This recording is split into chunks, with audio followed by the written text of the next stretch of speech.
Pertama kali kita akan membahas pengertian Bhinneka Tunggal Ika. Semboyan Bhinneka Tunggal Ika ini berasal dari buku Sutasoma karya Empu Tantular, seorang pujangga di Kerajaan Majapahit.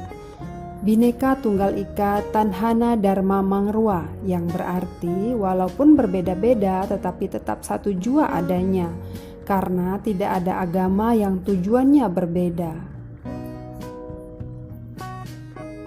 Bhinneka Tunggal Ika ini dijadikan sebagai semboyan negara tertulis pada lambang Garuda Indonesia. Lambang negara dirancang oleh Sultan Hamid II di Pontianak yang kemudian disempurnakan oleh Presiden Soekarno, diresmikan pada sidang Kabinet Republik Indonesia Serikat pada 11 Februari 1950. Arti penting semboyan Bhinneka Tunggal Ika bagi bangsa Indonesia. Yang pertama, pendorong lahirnya nasionalisme Indonesia, penyemangat untuk membangun Indonesia yang lebih maju, benteng persatuan bangsa dan negara Indonesia di era globalisasi. Keragaman di Indonesia, yang pertama, keberagaman wilayah dan lingkungan wilayah. Indonesia terbagi menjadi 34 provinsi dan setiap provinsi terbagi menjadi kabupaten dan kota. Setiap daerah memiliki karakteristik yang berbeda-beda pula. Yang kedua, keberagaman suku bangsa dan budaya. Suku bangsa adalah kesatuan hidup manusia yang mempunyai sistem interaksi, norma yang mengatur adanya keberlanjutan dan rasa identitas yang mempersatukan semua anggotanya, serta memiliki sistem kepemimpinan tersendiri.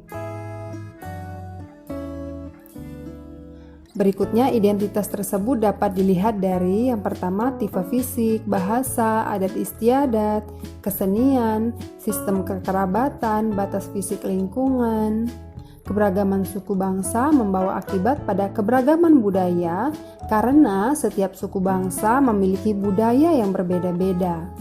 Budaya adalah segala hasil karya manusia baik bersifat fisik maupun non-fisik. Budaya adalah pola hidup yang tercipta dalam sejarah yang terdapat pada setiap waktu sebagai pedoman yang potensial bagi tingkah laku manusia. Kebudayaan memiliki 7 unsur yang bersifat universal, yaitu bahasa sebagai penghubung masyarakat. Yang kedua, sistem teknologi yang digunakan sehari-hari. Yang ketiga, sistem mata pencaharian dan sistem ekonomi. Yang keempat, organisasi sosial atau sistem kemasyarakatan. Yang kelima, sistem pengetahuan. Yang keenam, religi atau kepercayaan. Dan yang ketujuh, kesenian. Keberagaman budaya dipengaruhi oleh beberapa faktor. Yang pertama, lingkungan alam, yang kedua, kontak dengan budaya lain, dan yang ketiga, keyakinan dan kepercayaan. Keberagaman agama adalah sistem keyakinan kepada Tuhan. Agama-agama yang diakui di Indonesia adalah Islam, Kristen, Katolik, Hindu, Buddha, dan Konghucu. Keberagaman ras berarti warna kulit.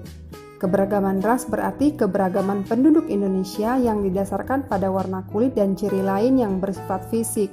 Secara umum, ras manusia dikelompokkan menjadi 5, yakni Negroid berkulit hitam dan rambut keriting, Mongoloid berkulit kuning langsat, rambut kaku dan bermata sipit, Kaukasoid berkulit putih, mata biru dan rambut pirang, Australoid berkulit hitam atau sawo matang, dan Khoisan Afrika Selatan.